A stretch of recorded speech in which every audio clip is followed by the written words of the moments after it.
The realm of radiance picture a state where the urge to wound evaporates entirely, a place so serene that you no longer view the divine's child as anything but their truest self. The itch for blame dissolves, unneeded and empty, once the drive to harm fades. Striking out and stumbling are threads of the same illusion, each feeding and excusing the other. Alone, they're hollow. Together, they weave a fragile meaning. One leans on the other to seem real, and you couldn't trust in one without the other ringing true. To lash out turns the guide into a rival, and the divine with him. How could you not tremble with such foes? How could you not quiver at your own shadow? You've bruised yourself, crafting your essence into an opponent. Now you're convinced you're not yourself, but something foreign, a stranger to dread, not cherish. Who'd strike at what they see as pure, yet who, craving to wound, doesn't feel stained, juggling a wish for innocence with a hunger for guilt. Could anyone gaze on the divine's child as flawless yet yearn for their ruin? The guide stands near each time you face your kin. He hasn't vanished, your vision's just dimmed. What's there to find by chasing your beacon with clouded eyes? Peering this way, you don't spot the guide. You see a threat, mistaken for him, and scorn it for its lack of flaws. You miss his quiet plea, steady in every whisper, to merge with him in peace and purity. Yet beneath the ego's clamor, this is the call the divine placed in him, so you might hear their summons and respond by restoring what's theirs. The divine's child asks only this: return what's rightfully his, so you might revel in it together. Alone, it's out of reach for both. Kept apart, it's a dormant spark. United, it ignites a shared strength to lift each other and yourself in turn. Freed by your mercy, your beacon grants you freedom. Judged by you, he hands you chains. In every soul, you see a mirror of what you wish him to be. Deny his true purpose, the only one he holds, and you rob him of the bliss he'd know fulfilling the divine's design. But don't imagine he alone loses the skies. They're reclaimed.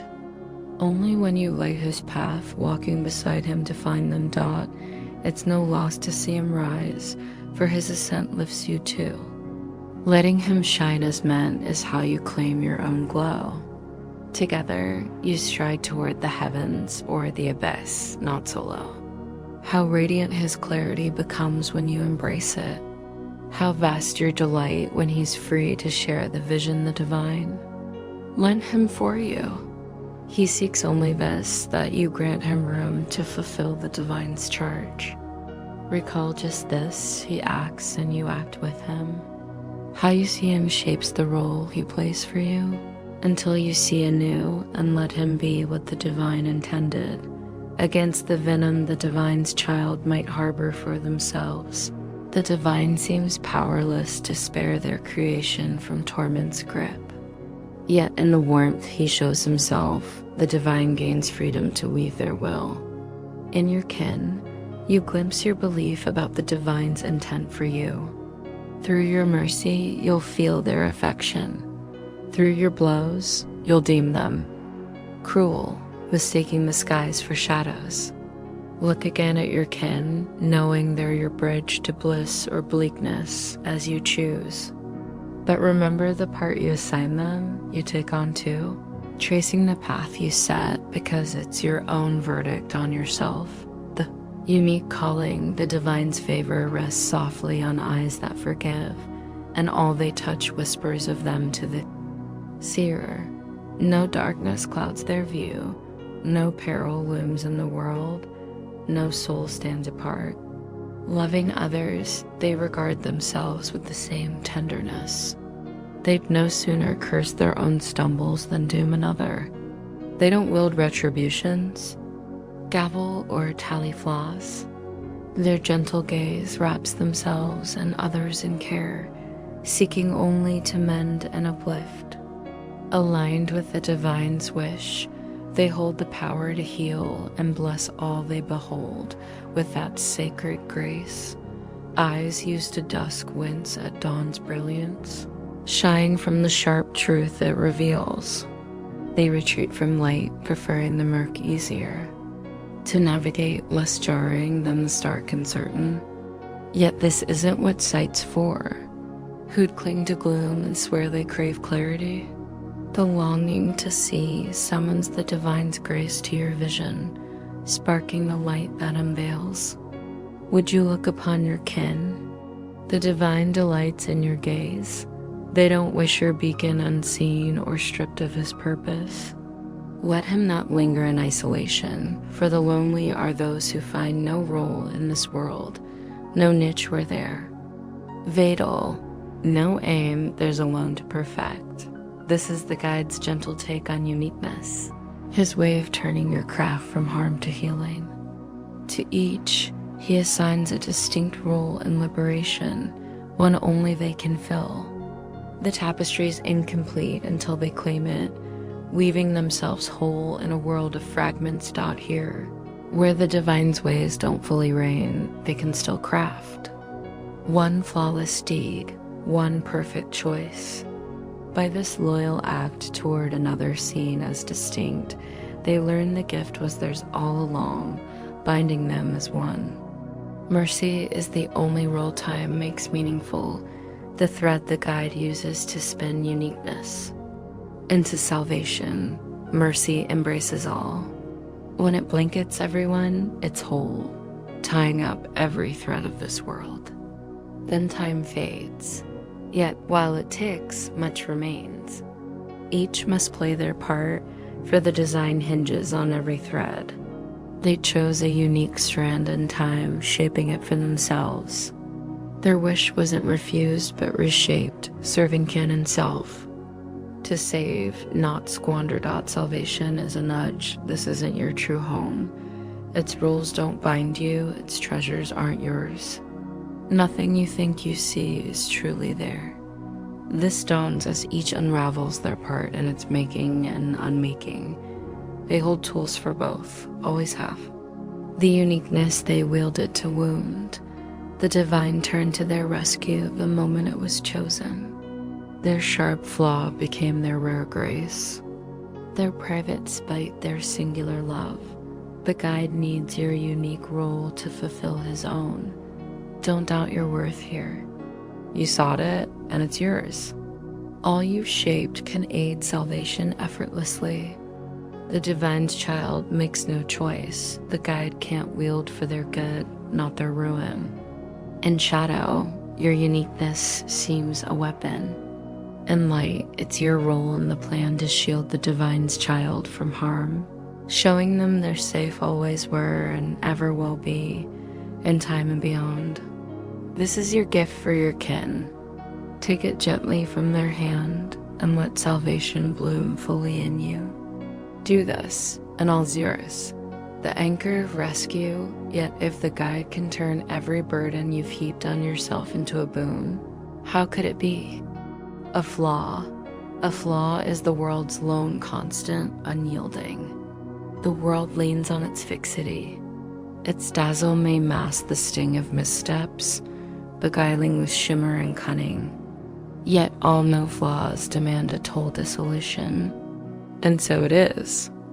To err is to beckon that end, to root this world's base as firm as love, steady as the skies, strong as the divine. Those who deem flaws real shield the world from love's reach. It won't shift, but can what the divine didn't craft share? Their creation's traits while defying them. The flawed don't crave dissolution as fiercely as the divine wills life. Nor can a world they didn't forge stand as solid as the heavens. Could abyss and sky be one? Can what they didn't will shift? What's unchangeable but their will? What shares its essence but itself? What desire could defy it and stay fixed? Realize nothing endures but the divine's will, and this path grows light. You doubt this, yet what else could you trust if you saw it clear? Rewind to what we said. Either the divine's wild, or this world's a madhouse. Not one of their notions fits here. Nothing this world holds true means a thing in their mind. What's senseless and empty is unhinged. Madness isn't truth.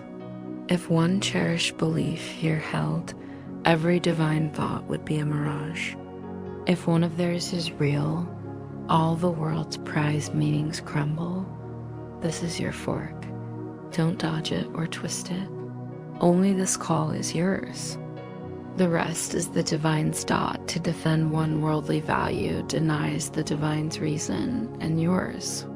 They and their cherished child think alike. Their harmony makes the child a co-weaver with the mind that birthed them, choosing a thought against truth. They deem themselves not their child, madness splitting parent and offspring. This you hold true. Don't think it hinges on its shape. Anyone deeming this world sane, its thoughts just or its logic sound, buys this. Flaws aren't real, the divine and their child aren't unhinged. This world's nonsense rests on flaws. Who'd craft the eternal on sand? The guide can shift this world's bedrock to something sane, a ground for clear sight, a new realm, where nothing jars the divine's child toward reason and joy. Nothing here nods to ruin or division, all's one, and none lose so all may thrive. Test your beliefs against this. What meets it earns your trust. Nothing else. What isn't love is a flaw, each seeing the other as wild and void. Love underpins a world mad to the flawed, who deem their way sane. But flaws look mad to love's soft gaze, resting calmly on truth. Each crafts a fixed world, defining the eternal as they see parent and child. Each mirrors their nature to make that view sane. Giving grudgingly keeps the gift at bay. You're loath to take it. It waits till reluctance fades, and you welcome it. The divine's fairness sparks thanks, not dread.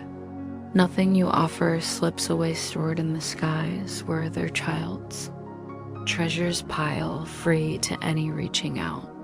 The hoard grows with each share.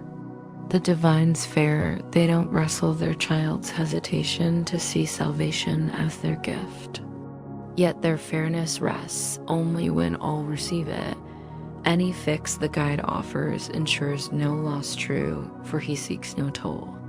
A fix costing any shred deepens the snag, worsening unfairness. He can't see unfairness as an answer, what's uneven must mend. Every slips of view where one's wronged. That's unfairness to their child. Seeing anyone lose condemns them penalty, not fairness, follows. Purity's sight bans penalty, securing fairness. The guide's lens leaves no room for blows. Only loss justifies attack, he sees none. The world fixes differently, picking winners and losers, what's taken versus kept. Yet the knot stays, for only fairness ends it with no wronged, no fuel for retribution. Fixing can't be retribution, that adds knots, hiding the cut. The guide's fixing ends the tangle, it's met with fairness. Unresolved, it loops back. Fairness means no lost key to this path. Wonders hinge on it, not this world's lens, but the divine's. Mirrored in the guide's sight, none merit loss, what's unfair can't be. Healings for all, none deserve blows. What orders and wonders if some suffer more? Is that fairness to the pure? A wonder is fairness, not a prize for some, withheld from others as less worthy. Who's apart from salvation if it ends uniqueness? Where's its fairness if some slips can't be mended? Trading peace for retribution. Salvation can't make their child more unfair than he's been. If wonders favored a chosen few, barring others, the guide back uniqueness. What he can't see, he can affirm. All share his healing, freedom, peace equally. Handing him a tangle means you want it untied. Keeping it opts for lasting unfairness and blows. None can wrong you unless you first wrong, then tangles rise, scattering peace. Unless you see all can as wonder-worthy as you won't claim your unfairness to equals blocks it. Deny, and you're denied. Deprive, and you're bare. Wonders bloom only with mercy, just to all. Small tangles you hoard grow, clouding all till you're fair to none. No right stay yours. Bitterness justifies retribution, mercy lost. You're unfit for it. The unmerciful can't offer it. Your sole task is to seize mercy for yourself. The wonder you take, you give. Each proves salvation's law of fairness. To all heals any. None lose, all gain. Every wonder shows what fairness achieves when shared. It's given and taken alike, knowing they're one. Seeing no difference, if it's all, teaching one truth. What's the divine's is everyone's. Do